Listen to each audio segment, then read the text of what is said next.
So, life hack guys, paano magtali ng wire sa isang bagay na hindi natatanggal. Diba? Natanggal. So, kumuha siya ng dalawang nuts. Pinasok niya doon sa loob at hiniwalay. Pinasok niya doon sa isang dulo. Yun ang nagsilbing lock. Nice. Ito naman, rope. So, ipasok muna. Okay. At maglalak na siya. Oh, ganun lang pala yun. So, ito, sinusubukan niyang i-screw doon sa kahoy. Pero, natatanggal.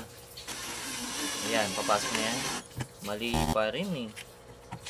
So, dapat daw, ayan, binarena. Oh, binarena niya nga. Para, tsaka may pasok yung wire na yun, o kaya yung kung ano man yung ipapasok mo. At in-screw. Oh.